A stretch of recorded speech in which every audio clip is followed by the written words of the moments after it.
Hi, everyone, and welcome to the 40th episode of Slime Time, the official Dragon Quest Dragon's Den podcast. This is Plattym3. And this is Liamland. So earlier this week, we recorded a live reaction podcast to the 35th anniversary. We had lots of voices on that one, and I think over half of them were drunk by the end of it. Yep. So we thought we would recap some of that information from the event for the opening of this podcast. And wait, what are you doing? What was that? Oh, I got the idea from the 35th anniversary announcement. Since Yuji Horii is notorious for leaking release information that the company wants to keep private, they actually had someone blowing a whistle on him when he would start to overshare. Okay. I think I can work with that. I mean, it's not like I'm going to be sharing spoilers for the episode or anything. All right, come on. That wasn't even a spoiler. Wait, hold on. What's going on here? What the? All right, okay, all right. All right, let's introduce our next guest. Hello? Hey there, Woodus, you here? Yeah, I'm here. Just waiting for another whistle, I guess. I just kind want to of make got sure. lost in that too. I was like, wait a minute, am I supposed to talk or am I supposed to hit the whistle? I wasn't counting beats in my head. I was like, wait, whistle. Well, welcome back, Woodus. Thank you for having me. Welcome, Woodus. So, all right, so whistle free. Let's just recap that event. We had a couple of heartbreaking moments, particularly for me, that the tease of Dragon Quest X. I thought it was a little tone deaf when they were marketing to a Western audience to just drop in all 6 versions. It was like a 2-minute video where they just showed version after version and then tell us we're not getting it. Yeah, that was kind of bad. Oh, yeah, if you go back and re-listen to our episode, you can hear how excited we were for about 2 minutes. Yep. Like, Yes. Holy crap, are they talking Yeah. about 10? Oh my god, this is amazing. And then that Tears little piece pops up that says, not for Western release. Yeah. I mean, yeah, and Pendy called it. If you listen back, he's like, "Oh man, what if they tell us it's not for us after they play that?" And I start laughing. I'm like, "Oh man, that would suck." Yeah, Here I don't we know. are. I don't. I just felt like it was kind of like a bit of a cock tease to just Yeah. put that out there. Say, check this out. Take a look at what you're not getting. Exactly. But yeah, that's that's what makes me think that the event was for not just the Western audience, but the Japanese as well, and they were kind of doing a combo deal. Oh, they were. So Yeah. I guess that there was a half-hour program before the English interpreted part, but that was all ongoing stuff. Like, hey, here's what's coming up at the end of Dragon Quest Rivals. Hey, here's what's coming to Stars, the Yep. Japanese version, and everything. They didn't announce anything brand new there, I guess was what I heard. Well, that's why I don't know they didn't just roll the episode 6 into that then. Exactly. That would have been like the perfect closing for that Segment, half. yeah. Yep. Right. End with that and say, you know what? And, one last thing, since this is, again, an ongoing thing, it wasn't like super brand new. It's, we're adding an episode 6. Duh. Yeah. You've had I would have. years of other stuff. I would have appreciated even just the pre-recorded, and like doesn't have to be live, just pre-recorded specifically for Western audiences. Like, hey guys, here's what you're getting, and Nintendo Directs are all pre-recorded like that. yeah. And they're just as exciting, But Less anyway, whistles. yeah, Just I edit didn't that understand shit what out. that was. I didn't understand. Yeah, exactly. I didn't understand what that was. So he's notorious for leaking information. They just whistled. But then Well, let's talk about the there were positive. Switch to the yeah, positive. yeah. What are we Let's- going to let's- get, for sure? Well, we're definitely getting. I think we're getting the Dragon Quest III HD 2D remake. I think that looks too amazing for us not to get. And That was confirmed. Yeah, that one was confirmed, I'm pretty sure. right. So, And then I think he got whistled on mentioning they were going to do 1 and 2 as well, right? Yeah. correct. That's where I actually remember the whistle the most. Is like he whistled, they whistled, and then he just kept talking about it. Like, Yeah. He was saying he wants to do it, but it isn't approved. And then he got whistled for hardware on one of the other ones. Was that 12? When the host asked about what platforms? I don't know. I might have been too much into my slime vodka by then. Or maybe Brother Jaybird was still talking about the Angels at that point. That could be. I do think the HD2D Dragon Quest 3 was probably the best announcement out of all of that. Even 12 was just a logo. Yeah, I agree. And then some kind of like vague information about it being adult. Yeah, 12 was not a letdown, but it's like, okay, we know you're working on 12. Dragon Quest isn't ending, so it's kind of like, duh. So what do you got for us? A freaking logo. Yeah. Thanks. Flames and ashes, man. Yeah. Flames and ashes. That was all our hopes of Dragon Quest 10 burning down into Dragon Quest 12. Flame you one last time, dudes. And you mentioned, Platty, that it looks like we're only getting the Erasers game as a release this year. Yeah, that's the only one that seemed to be dated, confirmed for this year. Yeah. Is that one that we're getting as well? Do we know? Mm-hmm. It's in the so the day after the event, Square Enix did put out a press release in English, and it listed the 4 non-Dragon Quest X games. Yeah, and it was in English, and it said, I don't know if they're all worldwide release, but I know that's what they're trying to do. You know, we're getting the HD 2D remake of 3. We're getting Erasers because we get all the frickin' mobile games for 5 minutes. We're getting we're getting the Dragon Quest Treasures, which I want to come back to and talk about. And what was the other one we're getting? Oh, that was 3. I'm drawing a blank. Erasers. The 10 chibi? Oh, 12. 12 was the other one. Oh, 12, yeah. Yeah, so we're getting 12. So no, 10 chibi was not in that press release, but it wasn't confirmed not to be by the video. Yes. So that may be one that's far enough away that they don't know yet. So you think we're not getting it, right, Platty? No, I think I'm not positive we're not getting this one. Here's the thing, though. After like chatting with some other people and looking online and talking to a couple people from RP Gamer that are like in the industry, and the way they're talking about it, I pulled up video game sales numbers, and I don't know if you guys looked at this at all. Do you have any idea off the top of your head how many copies of Dragon Quest IX have sold lifetime? I don't have a clue. I did at one point, but I don't remember now. Is it something like 10 million? No, it's something like around 5.5, 5.65 million. Okay. In that ballpark. It's a little bit over, 5.35 is what it says. And that's worldwide? That's worldwide. It's about, about 4.5 Japanese, about 1 million outside of Japan. So adds up to close to 5.5. That's a lot. So what about 11? What do you think that sold? Oh, that was much more, I would think.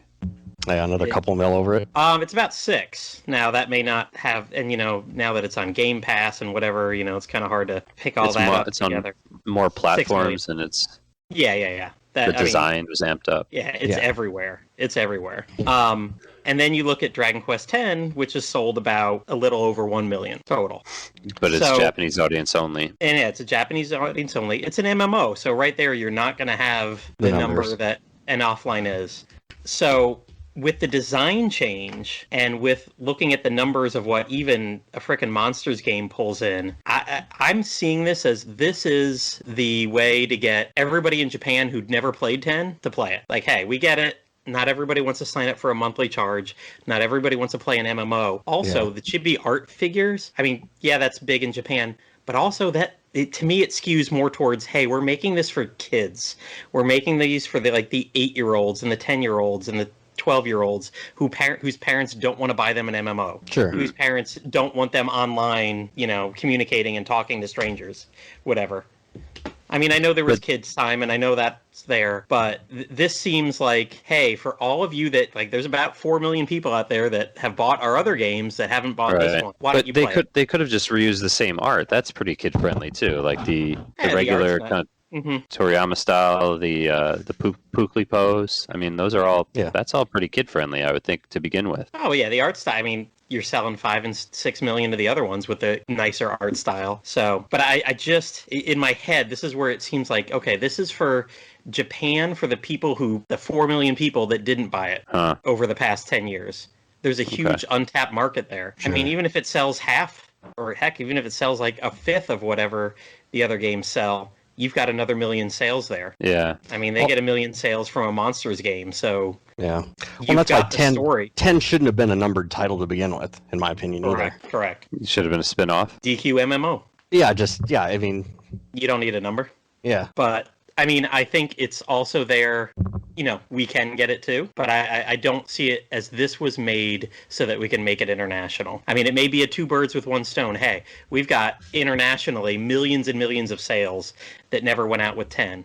We can kind of appease people internationally that wanted it, but at the same time, we've got an untapped market of 3 to 4 million people at home that never gave 10 a subscription. Or whatever. And also, what is it? Version 1 through 2.5 is completely free right now anyway. Yeah, so true. How can you make money off something you're giving away? Hey, switch up the graphics, put it on a cart, and sell it. Yeah. So like we said, it's free. If you want to go out there with the regular graphics, it's free. I think it may be a harder sell than how do you sell a game that's free? You got to switch something up more than just offline. So I can see that's where they might be going. I don't think if it was made for us, they would have told us it was coming.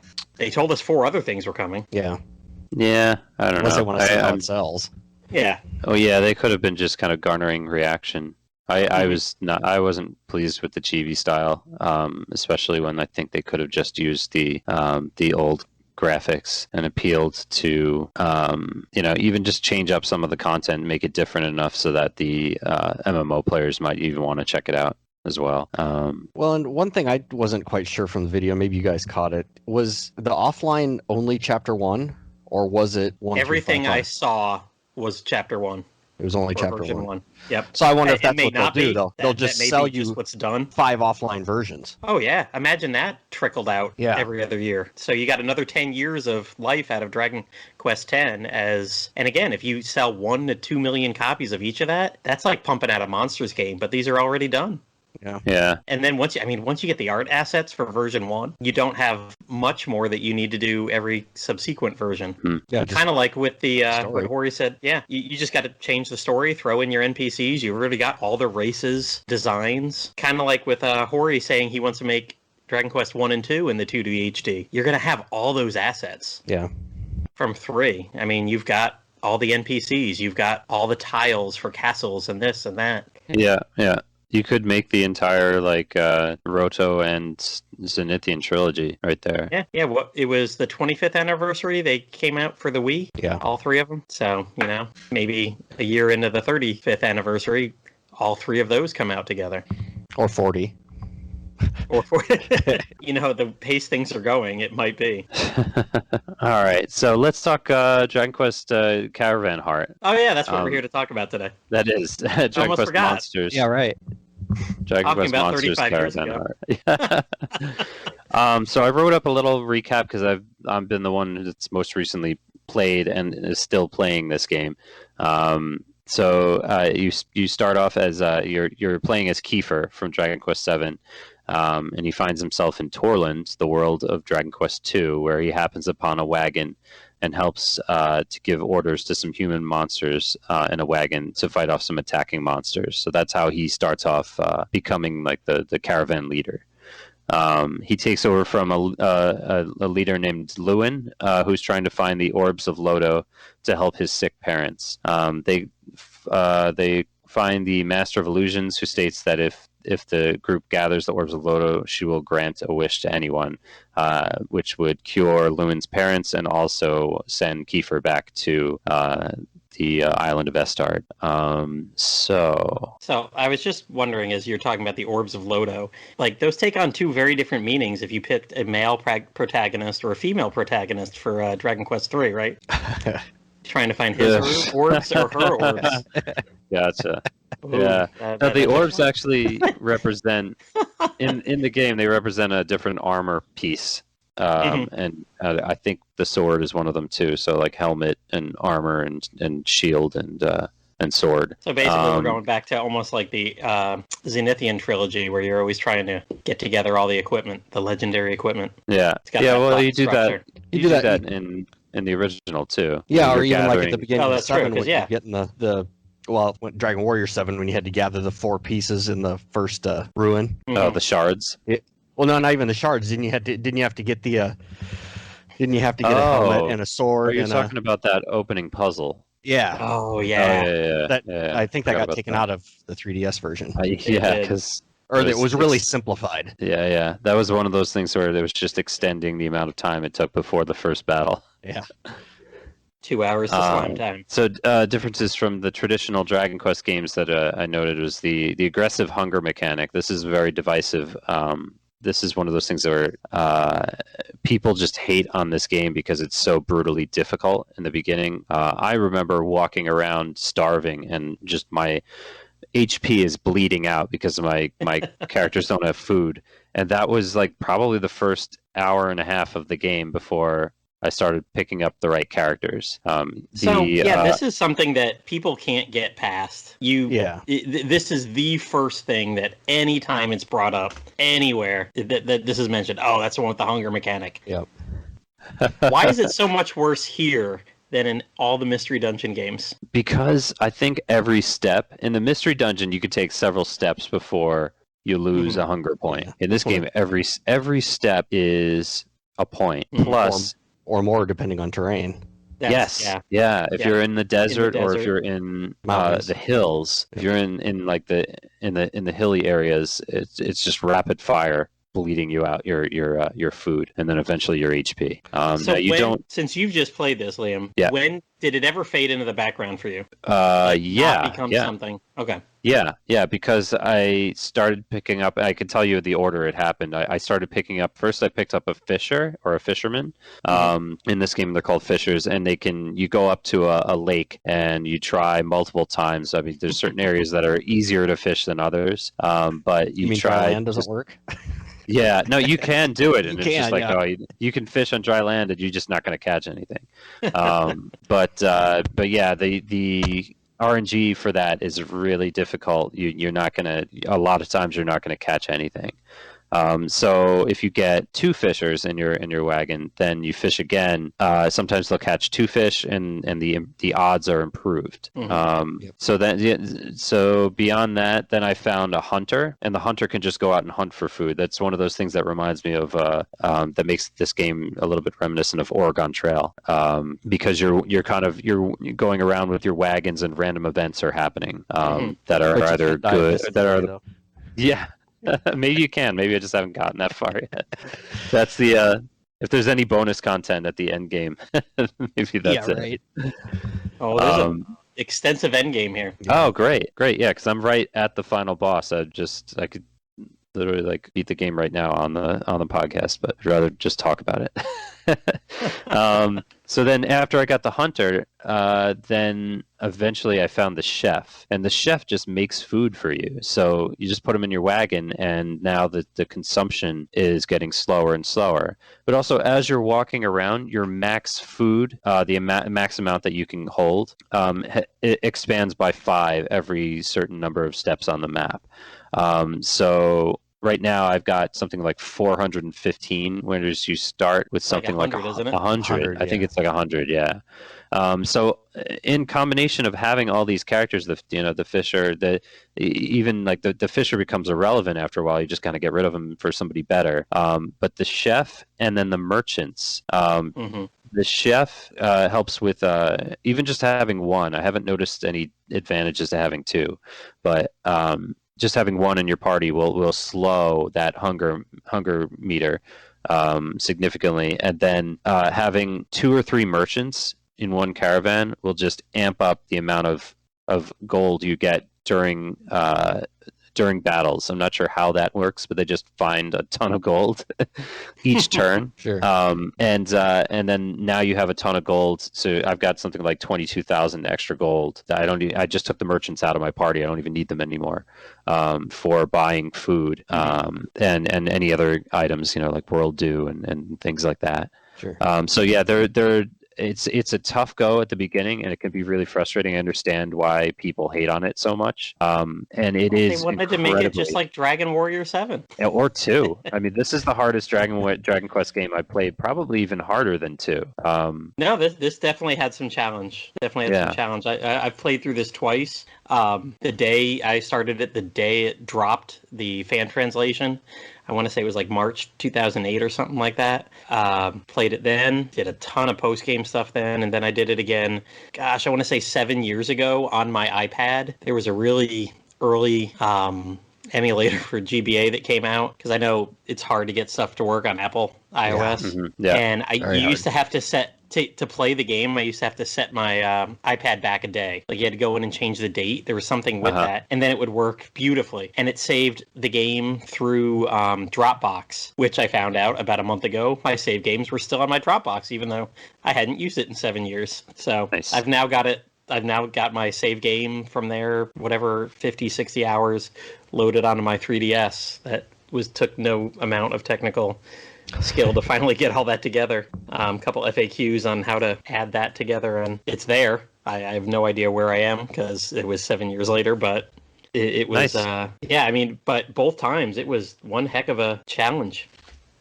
When I started out with it, I grinded right at the beginning because you get is it the old woman in the camp that'll give you rations for free until you leave the first island? Yep. So I abused that quite a bit right at the beginning, and just all the wandering around. I can't remember. I got another 50 food points or something just dinking around with that before I moved on. So it wasn't too bad at the beginning, but I played on Visual Boy Advance, so I'd use the spacebar speed up when I'd walk sometimes, so I think I'd overburn my food. Yeah, that can happen. Yeah. And it's kind of weird that when you get low on food, the indicator goes green. You think it'd go, green is good. Well, no, that's kind of like a callback to the NES Dragon Quests. When you were low on health, it'd be green. I thought it went red. Was it green? I thought it was red is dead. Brownish. Or yeah, it was orange, wasn't it? Oh no, I think you might be thinking of Dragon Warrior 3. Dragon Warrior 3, but yeah. That's why I mean. 2. There was one of them that it did go that there was a green. You're right. I was thinking 1 and 2, I think. All right, so there's the other differences from the game. Monster Caravan, having a Monster Caravan, each one has a monster leader for the wagon. You get a total of 3 wagons, and then you can there are extra monsters you can get. I bought one of them called Zugats. But then I just never used him. I spent 10,000 gold just to get him, and then my monsters were just so advanced at that point that I didn't. I didn't even bother using him. Yeah, late game editions. Like, hey, cool, I got this guy. I don't ever use him because. And there's another one you can get. I think it's in the post game. Yeah, I figured I'm so close to the end now. Yeah. I think it's Dragon Lord. Oh, nice! I actually look. I'm at the end boss, but I fought the end boss, and she one hit dropped my liquid metal slime. So, or my metal babble. So yeah, the HP is low. It's a little frustrating having metal slimes, liquid metal slimes, and probably when I upgrade them to a metal king slime, that when enemies attack you, your defense is not so high that they just take 1 hit point off. Like if you were fighting one of them, they'll take off like 17 damage. And in this case, my max HP was something like 119, and she still 1 hit dropped me. So yeah, we'll get to the challenge of that a little bit later, but that's definitely one of the challenges, is having kind of weaker characters than you'd expect. The other one is I'll intro and you can talk about it, but then it's fun because it's not just Dragon Quest monsters; it's a Dragon Quest NPC. Yes, yeah. There's 4 character support slots that are there, and the whole thing is weighted, including the monster. So each caravan has a weight limit, and you meet this old man who can increase the weight limit of 1 wagon.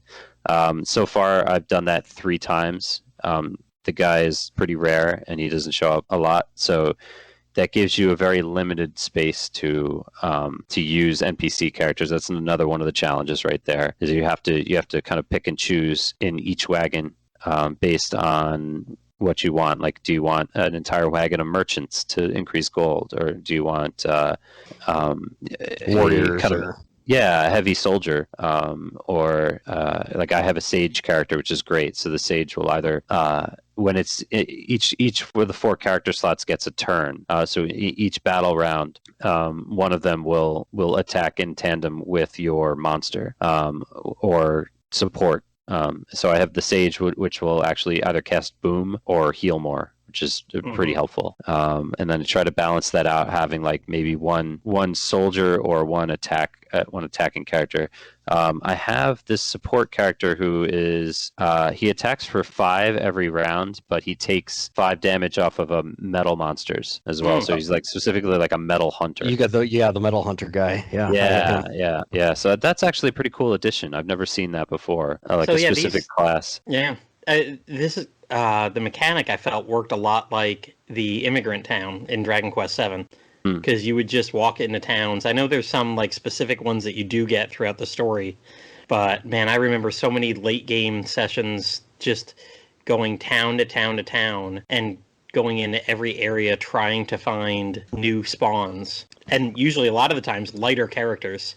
Yeah, that helps if you can. More advanced. Because you can have like different levels, right? You can have like an expert map maker compared to a basic map maker or something like that. No, the deal is like if you have only one in your wagon, then it's basic. So if you add 2 in the same wagon, they stack. Then then the power stack. You can see more of the map.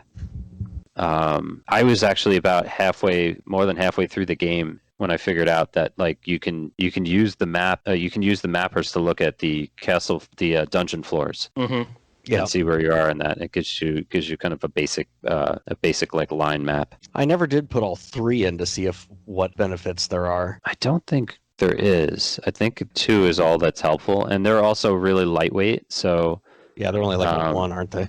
Yeah, usually. I think there might be... I do know having 2 mappers in your party will help you in the post-game, if I remember. Okay. Because the hunting you have to do for the items will show up on the map if you have 2. Gotcha. All right. So I was correct about this. I pulled up the guide. There are different levels. Like, Liam, you've got a metal hunter. He always does 5 points of damage. There's a class called Metal Killer that always does 10, and there's a Metal Master that always does 100. Oh, okay. Oh, that's why you was hunting for him. That's right. Yeah, that's right. Yeah, because there's like Knight, Veteran Knight, True Knight, High Cleric, True Cleric. There's even a High Sage and a True Sage that cast different spells. Oh wow! So that must come up in the post game then. I haven't seen any of those. That might be more. Yeah. Cook, High Cook, Master Chef, Bard, Great Bard, True Bard. Well, I knew there were different levels. I didn't pay enough attention there. I mean, and that very well may be something that comes up later. Yeah. I'm playing the main story. Well, here it is. Yep. While playing through the main story, you'll only encounter normal classes. The special ones are introduced in the post game. Okay. All right. Cool. I have a lot to look forward to then. I have 2 thieves in my 3rd wagon, but they don't really steal very well, even with 2.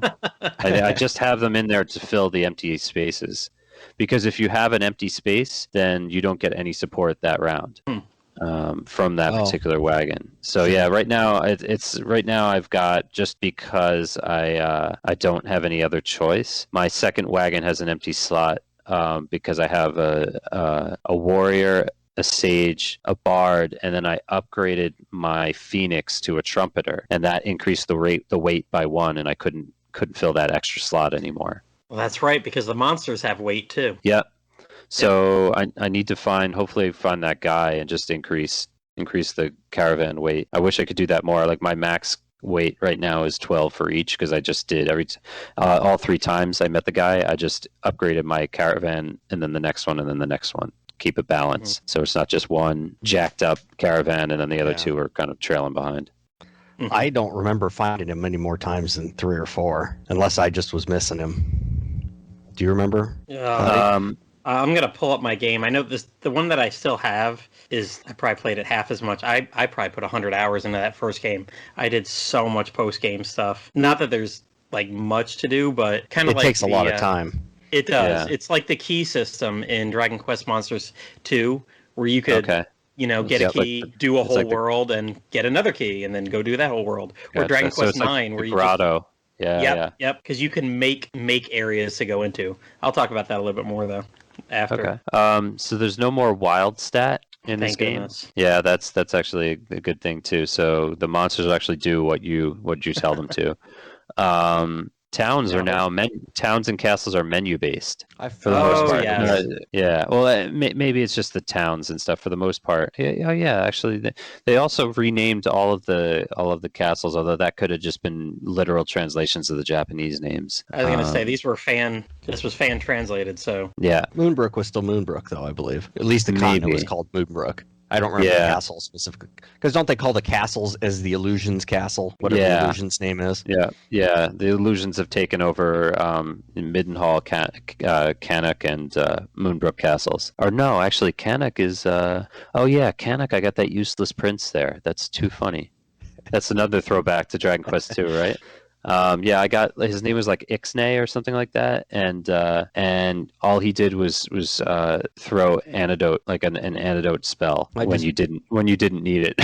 The majority of the time, you're not poisoned in the game. Yeah, he's just like every battle turn he's throwing that. So like, it's too funny because I just kicked him out. He was one of the first people I booted, and when I reached that max capacity of 20, and then I was kind of I was backtracking to see if I could find any other party members that would just kind of randomly show up in the towns, and I went back and I talked to the king, and he's like, hey, take good care of my son. I was like, yeah, I booted him like 2 hours ago.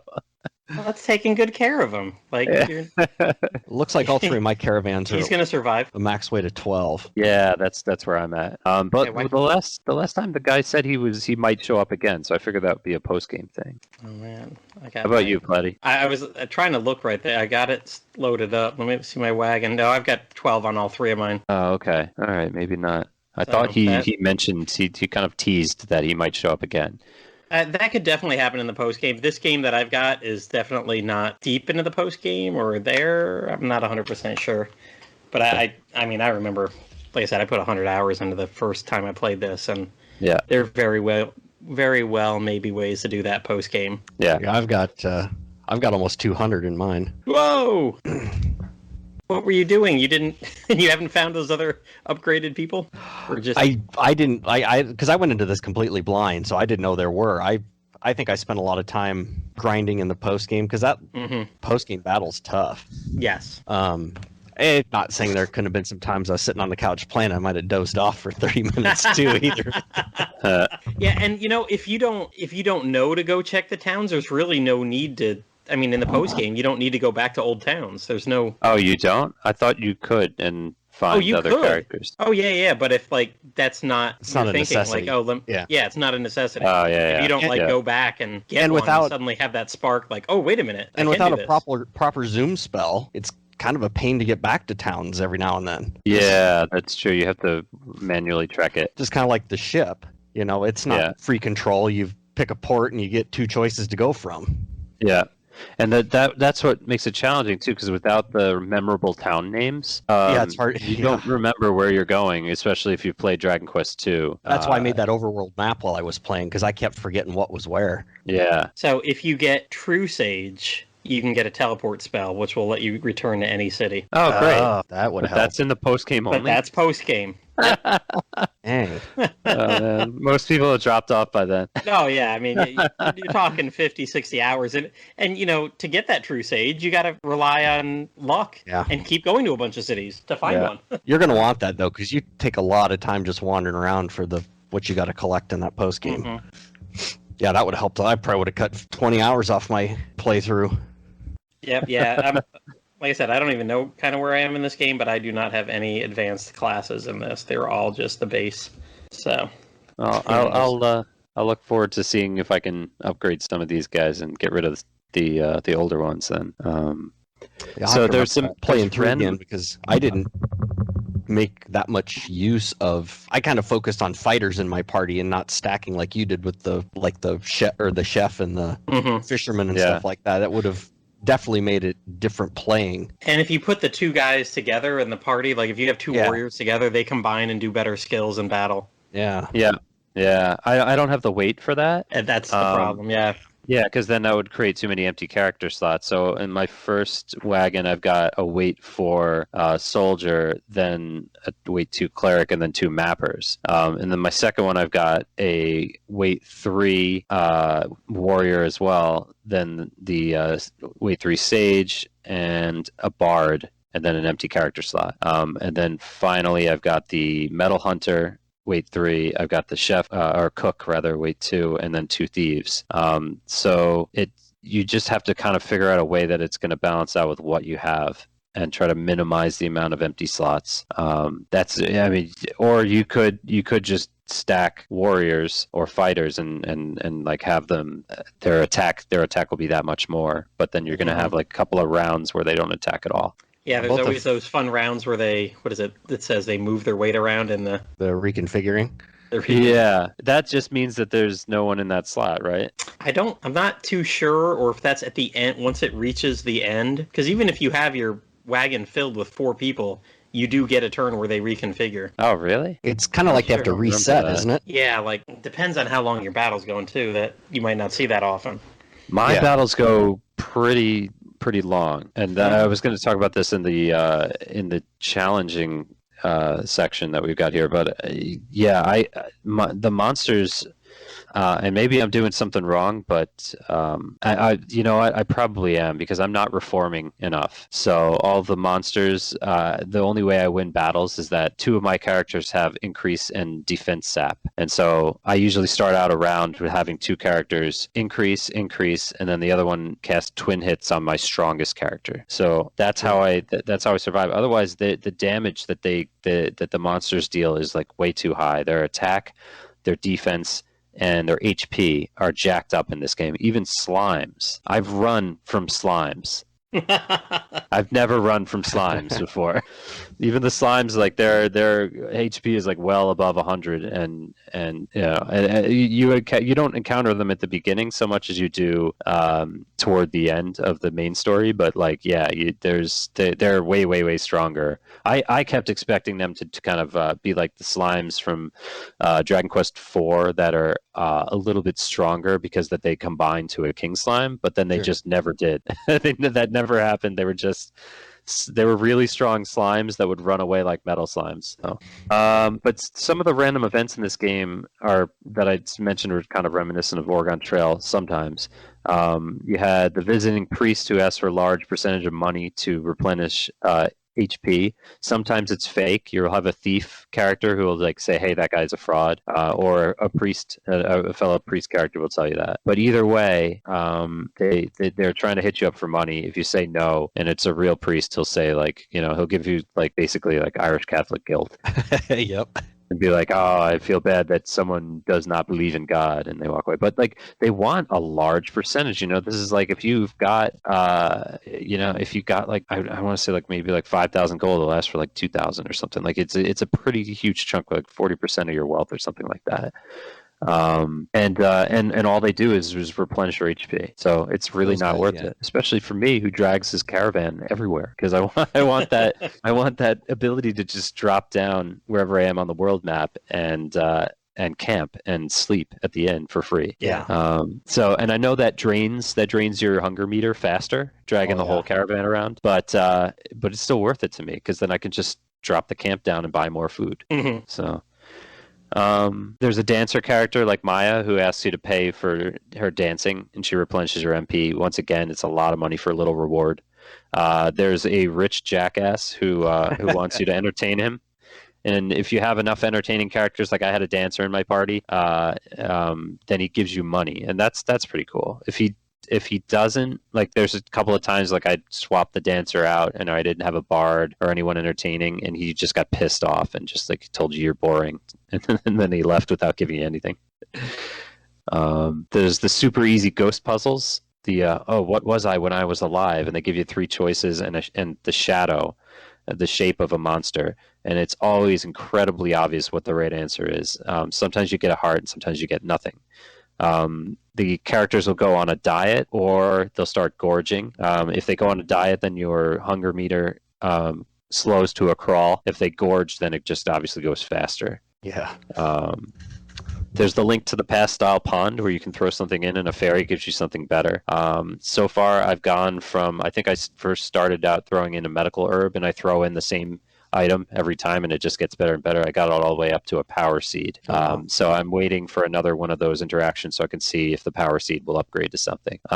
There's traps where the monsters steal your food or bandits steal your gold, but if you have a hunter, the hunter will chase away, or they'll see the traps in advance, and the thieves will stop the bandits as well. They'll see that ahead of time, so that's pretty helpful.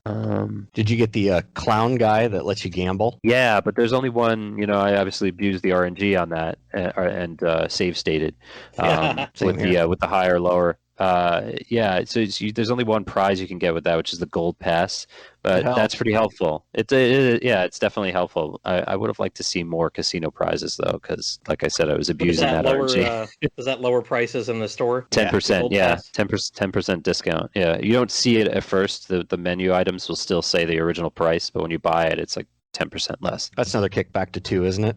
As well. Yeah. Not many people get that. Because you had to hit the jackpot on the tombola. Oh god, that was. Oh man, I just got the shadow guy. Like I'm literally doing it right now. You were a Giga Draco. Yay! Oh, look at that nice Giga Draco heart. Oh, nice. I always got the stupid sage too that would say, "Oh, do you want to return to your campsite?" But it'd always be like when I'm 5 steps out of my campsite, not when I'm halfway across the continent. And actually, could use it. Oh, that's right. I forgot about that. Or was it the? It was the mage. The mage. Yeah, the mage lady. Yeah. Poisonous swamp. I didn't get too often, or the poisonous fog. Oh, I forgot about that one. I didn't see that one very often. The suspicious pot. I took a screenshot of that, but I didn't take the screenshot of what happens after you opened it. So I don't remember what. It was a fog that was either nothing or a monster fight. Okay. You don't remember what happens when you smoke the suspicious pot? Well, I couldn't say that. I couldn't spit that out right. Well, that's kind of another weird thing about the overworld is the mini medals. They're just randomly laying around on the overworld. Oh, that's great. Yeah, that's great. So I was able to relatively early, just going around the world map, collect 30 to get the was it the metal babble heart or something from the pot. You drop them in the mini metal pot, and you can get that's really pretty good slime hearts pretty early on. Let's see, it was 30 for the meta babble. Yeah, so then I just got. That's how I actually. That's how I upgraded my slime to a metal slime. So I took the original slime and just turned him into a metal slime, and then. I think I got another Metabel heart and then upgraded him to a Metal Babel. So yeah, breeding changed to reforming in this. It uses the DQ7 styled monster hearts to upgrade your monsters, and you need 2 monster hearts to make something new. But it's also based on which base monster you use, like which you already have. So yeah, you've got these at least in the main game, you got 3 or 4 main people. They're not turning, or what is it? It's not like you're getting a new character. The lore of the first couple games, 2 monsters go do the dirty, leave behind an egg for you. And then they go off and they're gone. No, this is the same monster, but you're reforming it, like you said. So yeah, there's a whole huge chart I was just looking today that, based on what you start with, then based on the hearts that you add, you'll turn into something. Yeah. And then you can get the Bard, too, and the Bard will change the name of your wagons. And your characters to your monster characters. So it's not just the same monster character. You can kind of you can upgrade it and then just change its name to something that reflects that monster or whatever you want it. So I've been doing that as well. I don't know if I've ever done that. I'm still sitting here with Carol. What is it, Venus and Slalom? I've got you're limited to 6 characters for naming. So I had to kind of jury rig. I did a Masayuki, Sawapi, and I'm about to do a Hatuko when I get the Metal King. Those are all throwbacks to Dragon Quest IX special maps. The founders for those maps in Japan. Cool. I renamed my wagons Mary, Thwack, and Puff Puff for you guys. That's awesome. Nice. Did you get the bunny girl? So you get the casino. Is that what? Really? That's what I got the bunny girl, but then I had a negative effect to that. So I don't think she has to be in your party. She just has to be in your campsite. Oh, all right. Yeah. So I was like, oh yeah, Gadabout goof off character. That's lucky. I put her in my party, and then I get a random encounter that's it's kind of like a pimp. He's like shaking her down for money, and he takes a ton of money. Yeah. It was some ridiculous I amount of remember money. that, yeah. And I was like, oh, nope, not gonna do that. So so then I reverted the save state before I got her, and I was I passed left her up. her. I just Yeah. passed her up. Yeah. Wow, that's awesome. You get a casino in your. I'm gonna go back and get her now and just not put her in my party. I did. I have no memory of that. That's pretty cool. So then, is there other casino items you can get besides the gold card? Yeah, there's some pretty pricey stuff in there. Oh wow! Prizes. All right, great.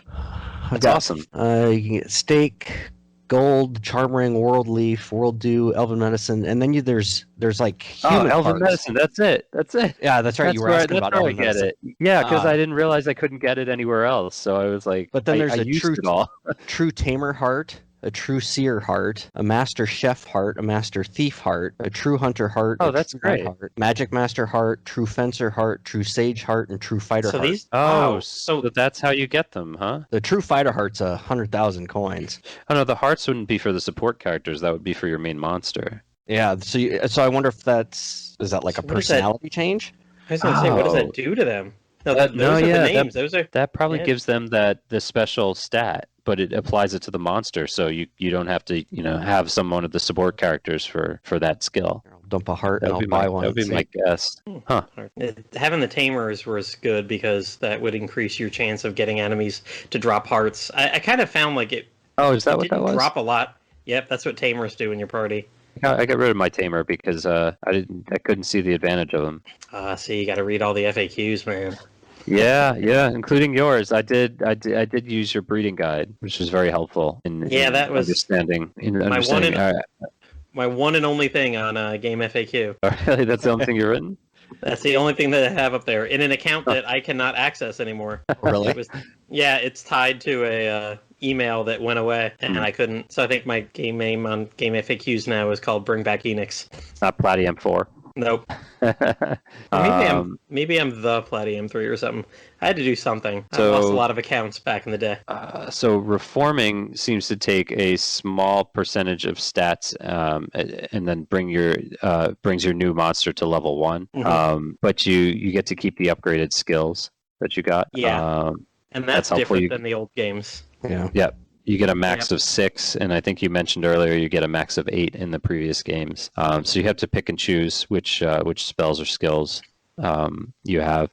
Church services are incredibly cheap in this game. 5 gold for antidote or poison removal, and then 20 gold for revive, and all of this is regardless of the level. In Dragon Quest II, in particular, I remember having to revive Canik so much. I always remember that the higher his level, the more expensive it got. Oh, I think that was a thing in general for the NES. All Dragon Quests. No, it's like that. I remember Dragon Quest 8 spending 180 gold or something at like level 9 and 500 at level 25 or something like that. Yeah. Hey, but you know what? You're giving these people room and board in your caravan. So. What makes this game bearable is having the right combo of support characters. Like we talked about, the chefs, merchants, thieves, and hunters. That may be another something that annoys people about this game. It's really about almost the human characters. Managing them more. Managing them more than managing a party of monsters. Well, even the battles are different because aren't the original games they're 3-on-3, aren't they? And this one could be 3-on-6. Yeah, because I think that's right. I didn't even for think monsters. of that. But I mean, you've got 3 monsters that are doing an attack every round. Plus, you could have 3 of your support humans doing stuff every round. So I'm playing through now, and I've got a chef in my first spot, and like all he does is make food to give MP. So I've got one person that's just basically an MP battery in battle. Yeah, that's helpful, that they'll just give you something like, it's not a ton, but they'll give you back like 10 HP, or it's like some of the priests will cast like a heal more spell. Mm-hmm. You can also get some useful items like the step guard staff and gold coins that you can use indefinitely. So they never wear off. You buy them once and then you have them, or you find them in game. and then you just have them. And they temporarily increase the amount of random events, allowing you to avoid some battles. So that's helpful as well. We talked about some of the difficulties along the way. The challenge is spiked in this game, at least for me, because I'm max leveling each of my monsters before I change them. I mean, the low level, I think it's like the 2 stars, like the max level is like 23, and then 3 stars is something like 32. So now I have to check. I have to check with that one guy in my party who tells me the max levels, but I have a 5-star trumpeter now. So yeah, I don't know what the max level is going to be for those guys, but I think also the higher your monsters, the amount of stars they have, the harder it is to level them. And something I noticed that it's the higher monsters right now are leveling much slower than I think I remember the earlier ones, especially since I'm so far towards the end game. Sure, I'm sure that curve spikes when you get up there. Looks like most of my guys have max levels around 60, 67. Gotcha. Yeah. So yeah, the challenge is definitely spiked. The HP, the attack, and the defense are all jacked up on the monsters, causing more battle rounds. From my opinion, and just because I don't have a ton of weighted strength, I have it kind of scattered through the wagons. But I think they do that on purpose because then they want those support characters to each have a round. We talked about the hunger mechanic being affected by terrain. And if you're hauling your caravan or the campsite. I'm hauling mine through a desert right now. It's like I almost can't see the numbers go down. They're spinning so fast. Yeah. What is your max food? Oh, that's a good question. I'm in the middle of a battle right now. Mine's 415. I'm sure if you're in the end game, yours is probably higher. I got a gal that lets me buy food. She moves around every time. About the special skills stacking. Yeah, I mean that's cool about the casino. I'll definitely have to look into that. I reformed one of my monsters with the True Warrior Heart, and it must just affect stats. It gave me the same monster back, but it just must be a stat modifier. But that's all the notes that I had. I tried to think of a Marithwack Puff-Puff for this one, but I couldn't. I don't know if you guys have any ideas on the spot. This is kind of a difficult one to do because there's no really well-defined NPC characters. NPC 1, NPC 2, right. female chef, Yeah, oh, you got a Puff NPC 2. Yep. Did the graphics, like the overall graphics, remind you of like the Mode 7? Oh, it's definitely Mode 7. Nintendo? Oh, yeah, definitely. Yeah. I got definitely a Terranigma vibe going to the world map. And I don't think I saw as much of that. Did they do a lot of that for GBA? I saw much more of that in SNES. Maybe, I don't know, maybe... I didn't have a ton of GBA games to begin with. I did just order this one off of eBay yesterday, so I just realized I didn't have Caravan Heart. Is it the Japanese fan one? translation? Yeah. No, the actual Japanese one. Oh, okay. All right, cool. So any other thoughts? This is definitely a game that you have to put in the time to. It's you gotta challenge. learn this one. You gotta learn this one.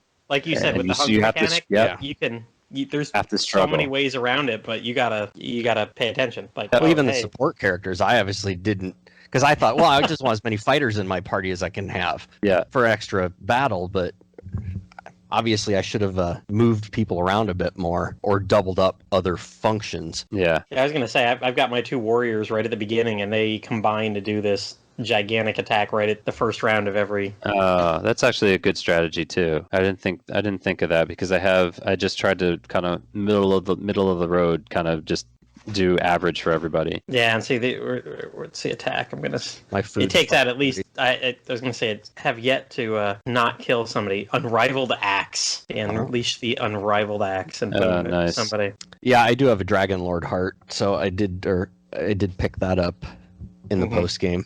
Okay, cool. Yeah, using 2 hearts will give you that exact monster, which is also pretty helpful. So if you happen to, I mean, not like you're going to have 2 Dragon Lord hearts, but if you get like 2 of any one monster, you can actually just get you just automatically turn into that monster. Did you ever reform? This is more for Platy, the little blob looking guys. Did you ever get one of those? Oh, I don't know. That doesn't ring a bell. I never used my Dragon Lord Heart, and I used it yesterday when I loaded my save game up, and it looks like a I don't know, kind of a weird yellow hot dog almost with legs. Huh. Oh, yeah. Okay. There's a lot of spirit monsters and just weird kind of, every Monsters game adds more monsters to the lore that never, ever come up into, okay, those are ringing a bell, but I cannot remember what they're called. There's a blue, I'm just looking at the monster list on the den. There's a blue one called Alue, Alue one, because I got the yellow one, and I didn't save the game. I just wanted. There's one called Dreen. It's a little green one. Those are, but I'm guessing because when I reformed him, he said, "Oh, I have a feeling this one's really special monster or something like that." It looks like Iro, Iiro. Kind of reminds me of a boy and his blob almost. So post game, I don't know if Liam wants spoilers or not for any of that. Yeah, I mean, go ahead. I'm right there. I was going to say, it's not like I've got a huge memory for spoilers here, but kind of looking, the post game is actually like, there's a real story to it.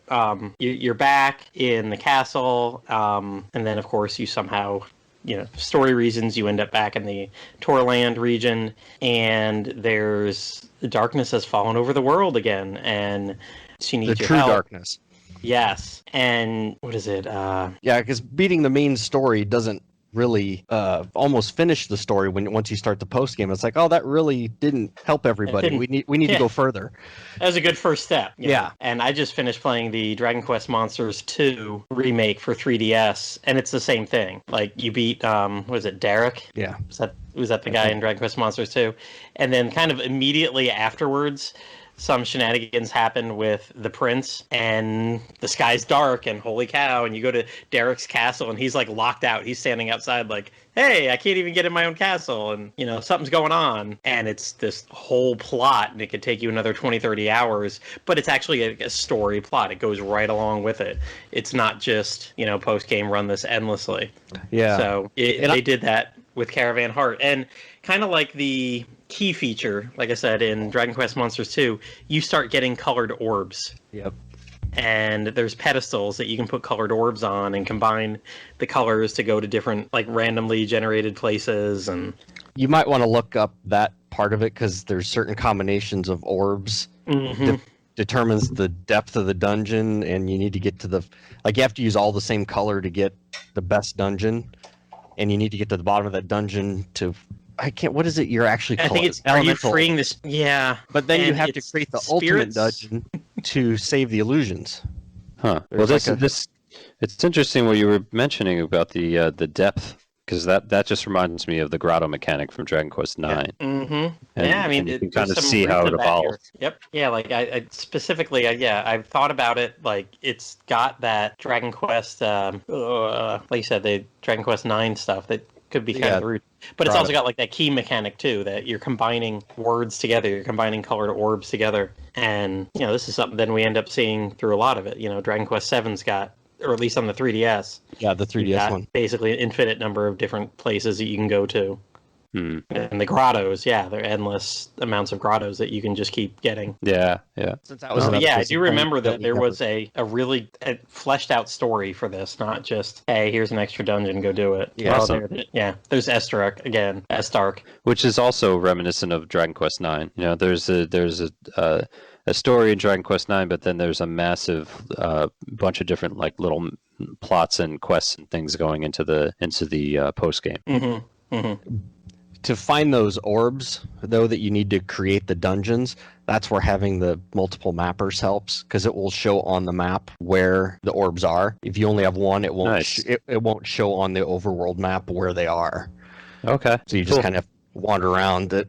Because what was it? There were red tents, and there was kind of a dungeon too, wasn't there? And like the tents, people would just randomly give you an orb, and the dungeon you had to beat the monster at the bottom, I believe. So that's going way back. Yeah, if I upgrade my monsters, if I upgrade my monsters, but I can't upgrade the wagon, towards this post game, I'm just going to have really strong monsters and then empty slots. My heaviest monster is a 5, I think. So that's going to be part of the challenge too. Is like you're going to have strong monsters, yes, but like you're going to have several rounds with no support. I've got 2 wagons full and one with three slots. That's what I got. That's what I got right now too. That's what mine is right now too. Or the long hauls. The But wagon. then again, I never went looking for the extra leveled fighters, so maybe a true warrior weighs less than a standard warrior. Oh, that would be amazing. I think that's I hope so. random. I hope so. Is that just a random? Yeah, I think that's I've got random. a warrior that's 3 and a warrior that's 4, just out of the basics. That's what I got too. And I also had one that's 5, and he was too heavy, so I got rid of him. Oh yeah. You've got to find, and again, that's resource management, weight management. Yeah. It's all part of the same thing. Yeah. But yeah, this game does take a little bit of learning. You're not going to just pick it up and stick 2 monsters together like you do in a lot of the other games and just keep plowing through. I'm looking at my parties now. I was wrong on the orb thing. You need the seer in your wagon. Oh, it's not the mappers? It's her effect is called reveal orbs. Mm-hmm. Okay. Sounds familiar. Now that I'm looking back at that, I knew there was something. It wasn't the mappers. 2 mappers gives you more the overworld look. I think gives you the whole map. Did I get rid of my seer? I don't. And then the seer will show you where the orbs are. Seer effect reveal orbs shows locations of 2 color orbs on the map. Yep. And as you get higher, a high seer shows 5, and a true seer shows everything. Oh wow! Obviously, I need to look that list up. Yeah, that's on Game FAQ. But yeah, I definitely, highly suggest you don't go into this, or after a while, don't go into it completely blind. There's a lot of mechanics that, it doesn't spell out, or if it does spell out, it's, this is an old game. Things are hidden. Things are not explained well. Yeah. Especially if you've never encountered a seer. Why would you know? Oh yeah, my weight 5 warrior is actually a great warrior. Oh, there you go. He's too heavy for me to use. Yeah, you're it's not like very half. heavy. It's like half my wagon Yeah, that's weight. weird. You might have gotten lucky there or something. I mean, I'm just reading what it says at the beginning of this one person's list. It's actually written by the guy who KaioShin. Oh, okay. That's the one who did the game, right? Translated it and put it out there. Oh, really? Hacking. I believe so. Cool. All right. Well, I mean, that's all I would have to say about the game. And just if you're gonna give it a shot, just stick with it and power through, and you'll find something rewarding about it. I mean, the thing that I find the most rewarding. Whoa, what was that? phone call or just random dance party? That's not a whistle, at least. That's a Lego dance party. That was an ad. An ad for a Lego mobile game. Lovely. That's what we need. More mobile games in our lives. Well, that's the I think that's the cue for us that's to. That's calling it. Yeah. Yep. At the sound of the Lego ad. Yes, and that's the cue, all right, because that's it for this episode of Slime Time. We do want to thank Woodus for joining us to talk about this game that never came out over here, but that lots of people have been able to try. Dragon Quest, Caravan Heart. Thanks so much, Woodus. Yeah, thanks for having me. Yeah. You might have noticed that the only time we ever mention Patreon on here is when we say we don't use Patreon. We're all just longtime fans that want to speak about the game series we know and love so much. But if you have some money you would like to donate, consider sliding on over to the Dragon's Den at www.woodus.com/den. Click on support this site. Thank you, Woodus, for maintaining the site for over 20 years now. I'm sure you would appreciate any donation. You've got all those Amazon affiliate links, don't you? Oh, yeah. Yeah, that's the easiest way. If you already use Amazon, just start there, and I'll get a little bit back, and anything cost helps. you a penny. Yeah, Woodus gets the penny. But it helps to keep the servers running for 20 more years. Hopefully. Yeah. To advertise with us, reach out to us at slimetimepodcast@gmail.com. If you have any comments or questions for us, you can find us on Twitter at DQSlimetime and also on Instagram at DQSlimetime.